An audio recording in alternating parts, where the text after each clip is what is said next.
Ópera apresenta ExpoGestão.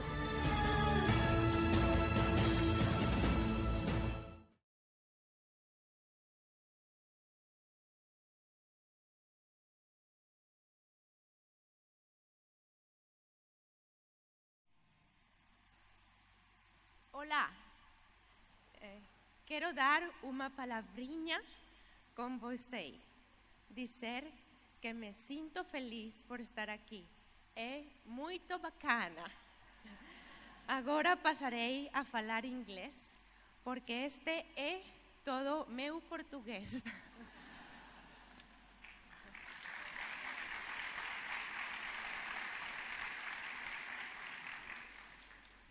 So I'm really happy to be here with you. And it was a lovely music. I almost feel like I don't need to speak about happiness anymore because we now are feeling happy after the music, right? Well, but I do have a few things to share with you. And there are too many ideas that I would like to leave you before you go. The first idea is that we need to care and pay attention to our happiness and the happiness of our employees. Because there is a strong link between happiness, engagement, performance, and productivity. So we as persons function better when we feel good, and happy employees are a good idea for business. So happy persons make productive companies. And the second idea is that there is a lot that we can do to improve our happiness and the happiness of our employees, because there are simple strategies that are very effective, are enforceable in the short run, and the good news is they are almost zero cost. So there's many things we can do. Some context. So perhaps you have noticed that these two words, well-being and happiness, are everywhere now. It's almost as it's the new fashion, right? But the study of happiness is not new. It started around the 1940s in other fields of knowledge like economics. And finally, in 2006, Time magazine put the science of happiness in the front page. And then a year after, The Economist started talking about how to measure happiness and why we should measure happiness. And now the United Nations is producing a World Happiness Report every year, because we now know that gross domestic product is not a good enough measure of a country's well-being, so we need to be measuring something else. If you think about it, there's one thing we all humans have in common, and it's we all want to be happy. We all have this desire to feel good, right? So one of the most common answers to the question, what is the most important thing in life, is being happy. And if you ask parents what is the most important thing they would like for their children, they will tell you we want them to be happy. So it's like we are wired for happiness. We are trying to be happy all the time. If you go to the Amazon webpage and type in happiness, you will get about 20,000 hits with the 9 steps, the 7 decisions, the 5 ways to happiness. So we're looking for happiness even in the books. And if we cannot find it there, we go to the doctor and ask him if he can give us a pill in order to bring our happiness level up. So we all want to be happy. So maybe happiness is important, right? But the question is happiness only important because we all want to be happy, because it feels good to be happy, or are there any other benefits to happiness? And the answer is happiness is more than that. There are clear benefits of happiness in every area of our lives. So personally, happy people tend to have better social connections. They have better health. They live longer lives. If you take happiness to the family, then you will see that happy people are better parents, right? They get involved with their kids more, they show more affection, they get involved in their activities, they model positive behaviors. And if this is not enough, just try to think the kind of mom or dad you are when you're having a bad day. Not a good idea, right? So if we take happiness to schools, Children and teenagers who are happy persons are better students. They have higher grades, they are better leaders, they make friends, the teachers like them better, they get involved in extracurricular activities, they are good at sports, they don't give up as easily. And as you can imagine, when they leave school, they look better on paper, they have better credentials. Happiness is also related to our health. People who are happy have better health. That is because they have stronger immune systems, they have less internal inflammatory processes, they feel less chronic pain, and when they do get sick, they recover faster. There's also a chemical advantage to happiness. When we feel good, when we are experiencing positive emotions, our brain produces these two hormones, serotonin and dopamine, which are feel-good hormones. And when we are flooded with these substances, we have access to our resources of higher quality. So we are able to think faster, we are able to recover and process information much better, we are able to solve more complex problems. And it's like when you're happy, you are functioning from a higher place. You function better when you feel good. Another way to think about this is like this. So Batman is the happy version of Bruce Wayne. So happiness gives you access to your superpowers. Some interesting facts about happiness, what we know, what the science has found about happiness. So here are a few interesting facts. Number one, men and women are equally happy. Of course, women are challenging this result, right? Across life, women tend to be the least happy around 7 years old, and men tend to be the least happy around 42 years old. So this is good news for me because the worst is past behind me now. Being in love or having a partner is good for you. People who have a love relationship are happier. They have better chances of finding a partner, and once they find it, they have better chances of staying together. And so here's a tip for your next date. Smile. It makes you more attractive. Right? And we found an interesting result in Mexico. We found that that married and widow women are more happy than divorced women. So this means we like our men with us or 3 feet under, but nothing in between. Being smart does not make you happier. And what about money? Can money buy happiness? Well, the answer is it depends.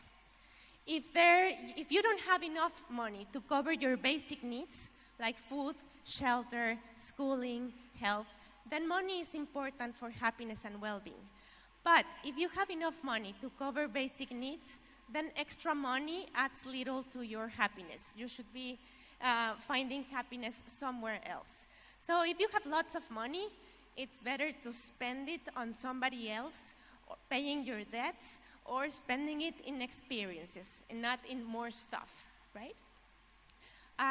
So Brazil, in the UN report, the World Happiness Report, you came this year in number 22.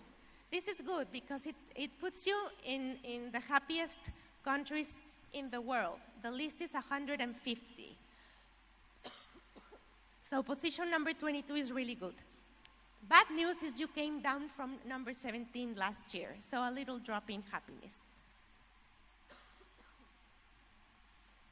So now, one of the topics that has been gaining more importance lately is the idea of happiness at the workplace. So maybe you are wondering, happiness at the workplace, how is that possible?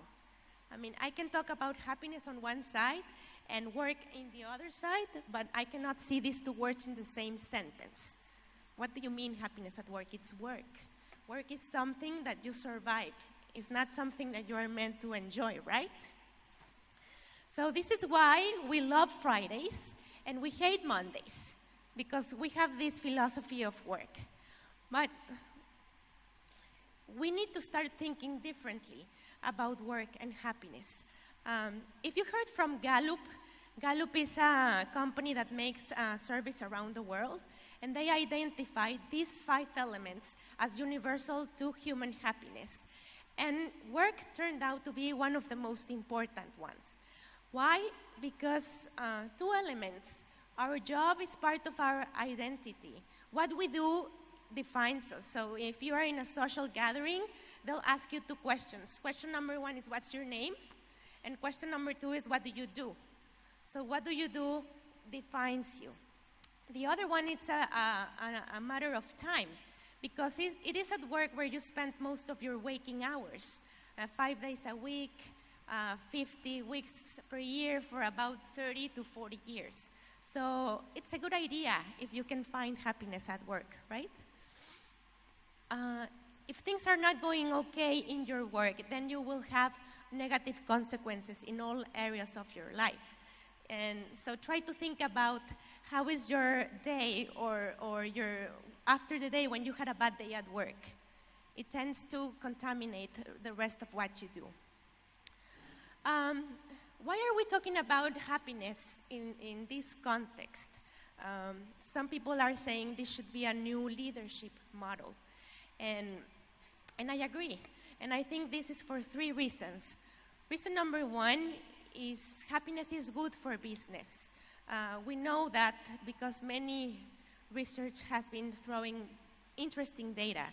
But for you as a person, I mean, it's good for you to be happy because it's good for you happy at work, because happy people turn to have higher salaries.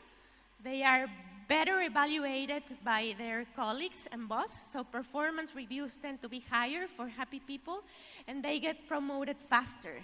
So it is a good idea for your career to work on your happiness level.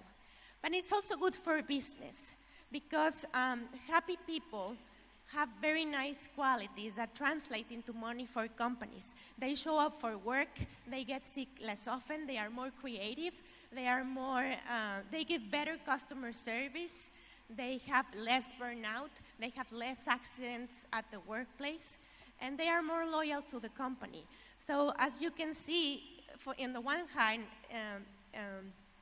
it increases income and it lowers costs for company, and it has a positive impact at the bottom line. So it's good for business. Reason number 2 has to do with this link between engagement and performance. So most companies are trying to get their employees engaged in order to improve their performance, right? This is a very well-known formula. But how is it working? Well, not very good according to Gallup. This is a worldwide survey they carry about engagement, and what they find is that almost 70% of employees around the world are not engaged. And the grays, the dark grays are your employees that are actively disengaged. This means they absolutely hate their jobs, and they are trying to boycott everything going on in the company. They are complaining, they are toxic, and they are praying for the machine to break down so they can have a break, right? And there's only a few greens, who is these people who give the extra mile, who really like their jobs and are there for the company. So there's a lot of people who are not engaged, so it seems like this formula is not working as we would like it to work. So what makes the greens different from the rest?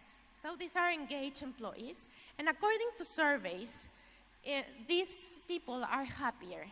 So green ones have higher levels of happiness. So there's another thing that we need to think about. If you look around and pay attention to how people behave, we're following this formula. This is the formula that we know really well. You have to be successful in order to be happy. First success, then happiness. And this is why we study really hard, and why we work long hours, and why we compete hard. We want to be successful in order to be happy.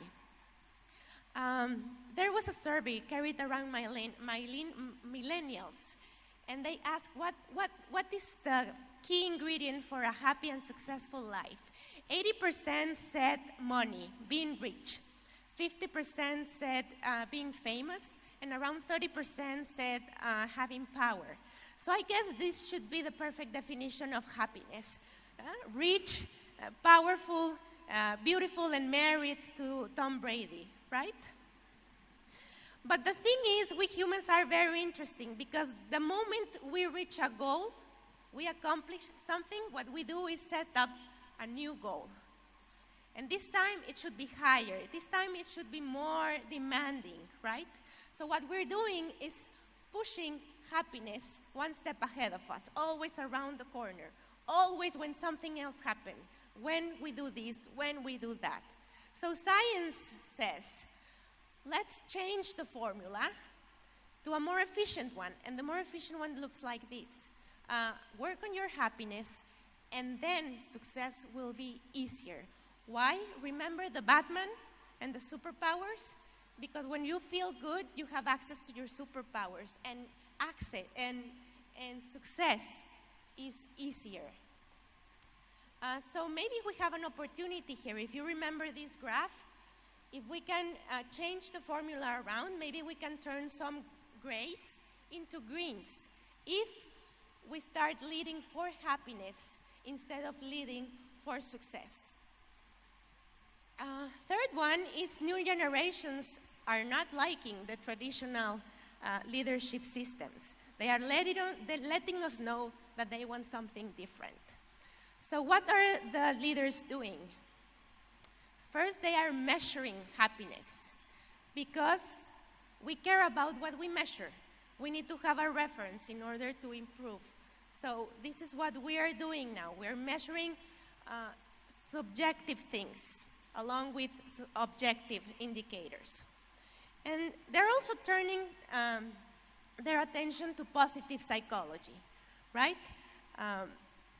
Martin Seligman is the father of positive psychology, and he noticed that there are some people who have happy lives, successful marriages, they seem to like their job, they are not sad.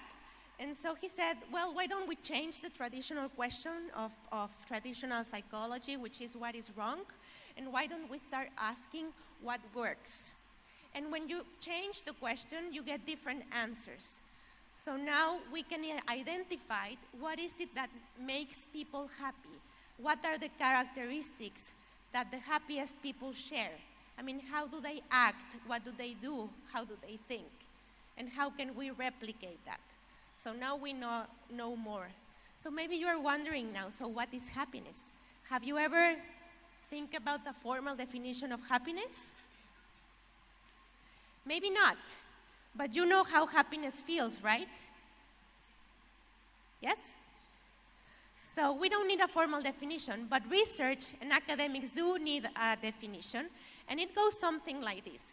Is the degree to which a person evaluates the quality of her life as favorable, how much a person likes the conditions of her life. So it's a little bit subjective and it's a perception, and this is why you can have someone with perfect objective conditions being miserable and very unhappy, and you can have very happy people who have almost nothing in objective terms.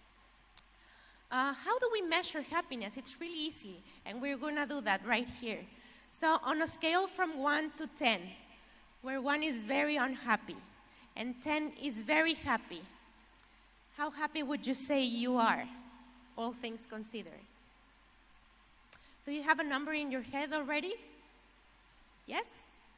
It's easy because we all know if we are happy or not, and we also know how happy we are, right?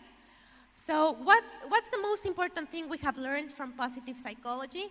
This one, that there is a good part of happiness that it's up to us. It's an ability that we can learn and we can develop. A good part of our happiness depends on what we do and think every day. And so now the question is, how do we do this, right?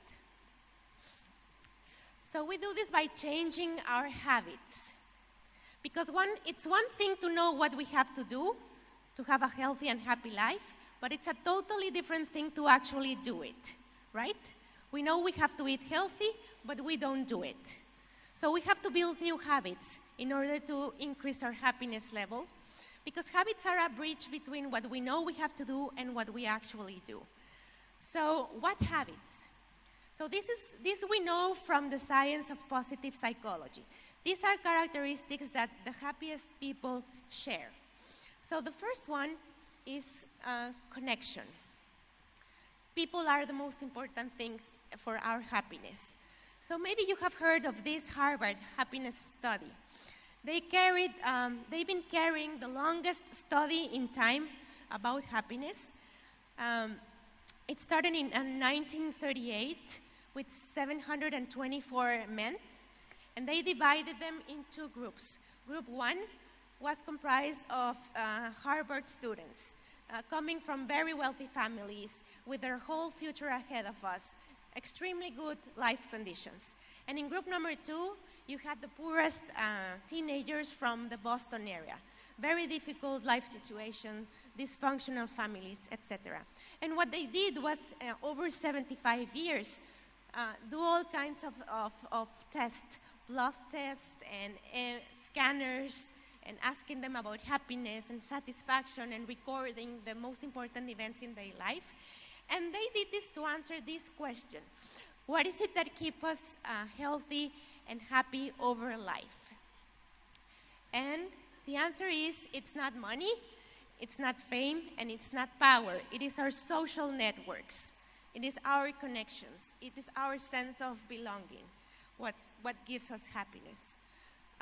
We are wired for connection. So here are some ideas to work on your social connections. You need to remember this ratio, 3-to-1. It's an important number to remember.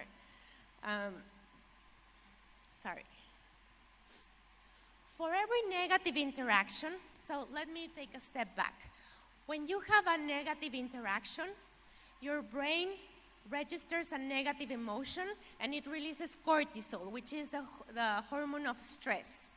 And when you are stressed, you become distrustful, you become impatient, you become less willing to connect with the people around you. When you have a positive interaction, your brain releases oxytocin, which is the love hormone.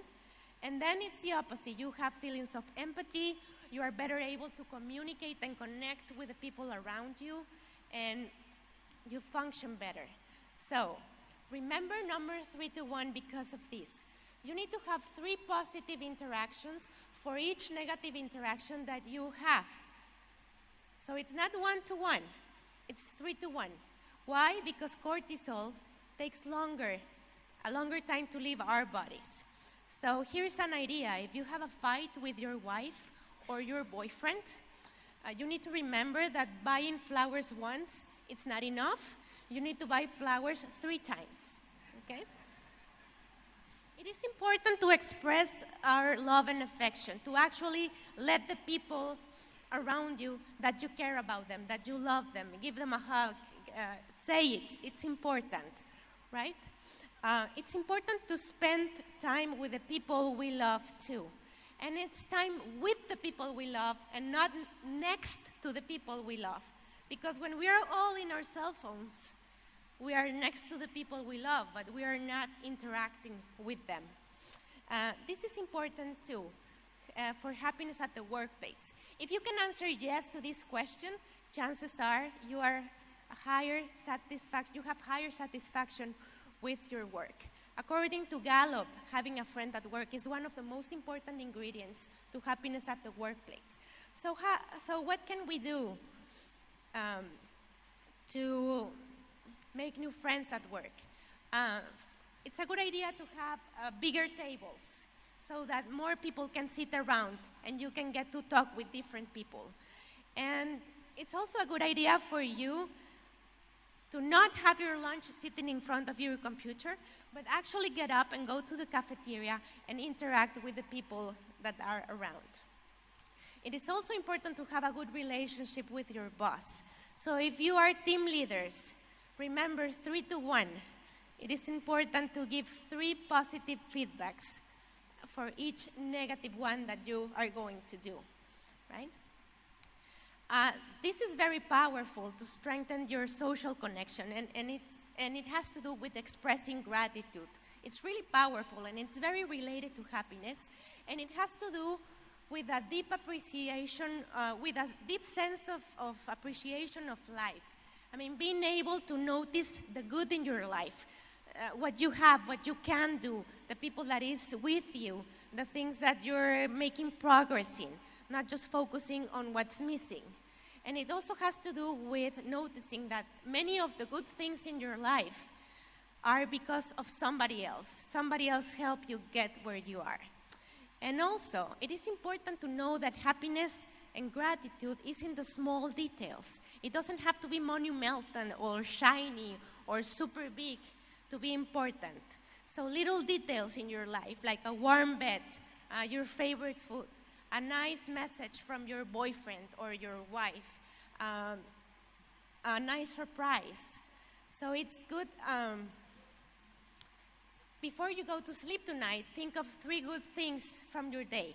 Something that you're grateful for, something that made you laugh, something that inspired you, something that added something. But because even in the worst days, you can highlight something good. And as I say to my students, when they cannot seem to find anything good, I just said, take a deep breath, and that's the basic one.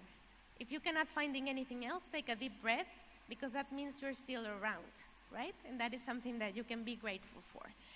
It is especially important to practice gratitude at the workplace. There's a new syndrome around that it's called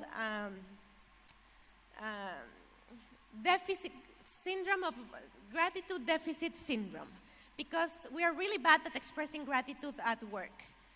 We don't need to say thanks to people, right? Because we're paying them to do their job. But actually, it's really important for us to appreciate a job well done. 64% of people who are thinking about changing jobs mention that the reason they want to do it is because they feel their work is not appreciated. So they feel they are not contributing to anything, or their work is not being noticed. So make a point to express gratitude. Start your meetings with a positive note. Highlight progress, highlight a good comment, a good idea. Say thank you, like thank you to the beautiful music, thank you to the lights, thank you to the sound, thank you to the translator. Thank everyone that helps you do a good job and makes a positive difference in your life. Second way has to do with our attention. Our attention, distractions and our ability to be present. If you think about it, we are being distracted all the time. We are everywhere at the same time, but not focusing on one thing, never. Why is that? Because we're always using our phones, or because we're always multitasking, doing more than one thing at a time. There's an interesting study. I mean, what would you think of a person sitting in a living room of their house and standing up and going out of her house and checking the mailbox like 20 times a day or every 20 minutes? What would you think? That she's crazy? Maybe? Well, according to a study performed in the United States, the average smartphone user checks the device every 6 minutes and a half, which adds to 150 times a day. So I think we are that lady, that crazy lady, right? These are my students. They actually decide to meet at this place at the same time, at that time, but they are never talking to each other. They are always interacting with someone who is far away. I don't know where, but we are always distracted. We are not being present. There's another study that says that we are losing about 28% of our working time to distractions. So that's about a third of our time at the office. So if you think about it, I mean, this stress that we have, that there is not enough time, that we can never complete our to-do list, it may have to do with the time we're losing to distractions and the cell phone. So let's try to not walk in every direction at the same time, but try it in a single direction, and we will go much further, right? So some ideas: have meetings without technology. It'll take half the time because people will be actually paying attention. You can stop checking your email after you leave work, or you can put your phone in silent mode. You can eliminate applications. You don't need 15 applications to check the news. You need only one, right? Or you can set up a technology-free zone. In my house, it is the dining table. So when we're there, we're actually talking to each other. Make an effort to live and enjoy the present moment. So pick up your eyes from your phone and take a look around and notice the beauty around you. Engage your senses, smell, hear. Just make a pause and take a look around. It feels good when you actually do it. There's a lot of things happening around us. People who spend a lot of time thinking about the past tend to be depressed. People who are always thinking about the future are really anxious. And it's the people who are able to live in the present moment, the people who live the happiest. So make a pause, breathe, learn to meditate. Just keep your phone away for a little. And try to be more like your dog. Your dog is happier. Right? One thing at a time. Here's another tip. You all have agendas, right? And you all have to-do lists. See? Do you have a wish list? A bucket list? Maybe you're thinking, well, when I retire, I will go to this place and I will do that, right? It's a bad idea. You have to include that what makes you happy in your everyday life. You need to create happy moments. So here's a simple tip. Make a space in your agenda, in your calendar, for those things that make you happy. Because the nice thing about it is when it's in your agenda, now it's something that you have to do. So bring the happy moments to your everyday life. Next way has to do with learning. Happiness is highly associated with learning. When we stop learning, we become bored and we become apathetic. So we need challenges in order to keep engaged in life. So here are a few ideas. Ask a lot of questions. Listen. Have curiosity. Read. Get out of your comfort zone. It's more fun when you don't know everything. It's actually more interesting to learn new things. So get out of your comfort zone. This is something that we hear a lot. But how do you know when you are in your comfort zone? If you're not making mistakes, it means it's time for you to learn something new, right? Generosity is highly associated with happiness. Kindness makes us feel good. When you do something good for someone else, in your brain, the section or the zone associated with pleasure gets turned on. So helping someone in our brains is equivalent to eating chocolate or buying new foods or receiving a nice kiss. So try to incorporate kindness into your life. And again, ideas are simple. Get out of your way to help somebody. Smile, ask someone, how are you? Share what you know. You can be generous with your time. You can be generous with your attention. You can be generous with your knowledge. You just need to find opportunities to help. They are everywhere. You know, just look around. Connect with people. Ask how you're doing. Help your colleague by sharing some tip that will save time.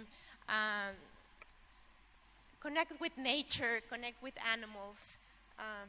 Just to get a little out of your way to make a positive contribution in the life of somebody else. Next one has to do with being active, with taking care of our bodies. It's probably very obvious, but it's hard to be happy if you're not feeling well or if you don't have the energy to do what you need to do. So we need to take care of our health. And I'm pretty sure that you learned this in school. These are the 3 golden rules. Move, eat healthy, and sleep enough, okay? It's eating healthy and doing exercise are the cheapest and most effective preventive medicine. And maybe you're probably thinking, well, I work the whole day, traffic is long, I don't have time for exercise, right? So if this is your answer, then just try to inconvenience yourself a little more. So if you're at the office the whole day, try to move a little more. For example, if you get a phone call, stand up and take that phone call or walk a few steps around it while you're talking. If you need to say something to a colleague, don't use the internal messaging system. Get up of your place and go to the office, connect with that person and move a little more. You can do walking meetings. Why? Because we need to stand up a little more. We're spending way too much time sitting, and sitting is as dangerous as smoking. So you need to really take attention of this. You can have walking meetings. So if only 2-3 person and the subject is light, well, maybe instead of sitting in a conference room, just take a walk. Sleeping enough is really important because we tend to treat sleep as a wild card. So everything I cannot do during the day, I will finish overnight. Or I will wake up at 4 a.m. and finish my work. This is a bad idea because when we are chronically tired, our brain gets into red alert. Our central nervous system kicks off, and this is when you start feeling aggressive, you are in a bad mood, you start making mistakes, you are very impatient, you act on impulse, and bad things can happen when you are working on red alert. According to Harvard Medical School, the lack of sleep costs the US economy around $63 billion to lost productivity because people are tired. Their minds are someplace else instead of working. In companies, we tend to glorify being busy. If someone spends the whole night working, we see them as heroes, right? Well, we shouldn't be doing that. The top athletes, the top performance, one of the secrets of their amazing performance is that they sleep more than 8 hours a night. So if they can afford to sleep, you can afford to sleep too, right? And finally, our 6th way has to do with purpose. Happy people, happier people, know why they're here. They can answer this question. What's the reason that gets you out of bed every morning? The people who can articulate a short answer to this question tend to live longer and tend to live happier. And it doesn't have to be a huge mission. It can be making food for family on Sundays. It can be raising a family with strong values. It can be playing music. It can be teaching. But what is your reason? You can think it in a different way. I mean, if you knew you only had 3 months to live, what would you absolutely have to do? Or how would you like to be remembered when you're not here? Because when we think about death, then the important things come up. And it's in those important things that maybe our purpose is. Or you can just follow your curiosity. That what makes you curious will probably lead you to that is super important to you and that motivates you, right? It's also important to know your purpose at work. If you heard from Dan Pink, he's an expert in motivation, he says that happiness at the workplace, and in order to have more engagement and motivation at work, you need to work on 3 things. First one is autonomy. We all like to have a little room to do what we like, to work with the person we want to work, do it when we want to and where we want to, So a little room for autonomy. Second one is mastery, to have the opportunity to become better at something that we really like, something that we enjoy doing. And finally, it's purpose. You know, for people, it's not only important to know how to do things, but why they are doing things. How are they contributing with their work beyond the office? So help your people understand the why behind the work they do. If you're not sure about your why, go and talk to your boss. Learn how you are contributing to the world outside your office. One final note. It is important to know that the goal is not to be 100% happy 100% of the time. So perfect happiness, it's not possible. A happy life and a life full with meaning and purpose includes problems and includes difficult emotions. And that's fine.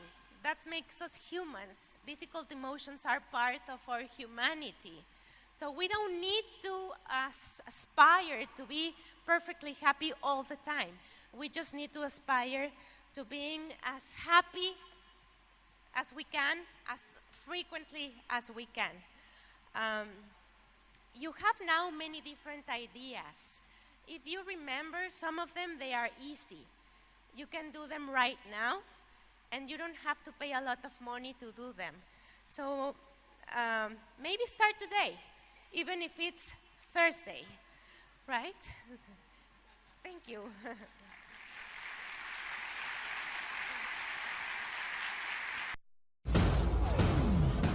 Ópera apresenta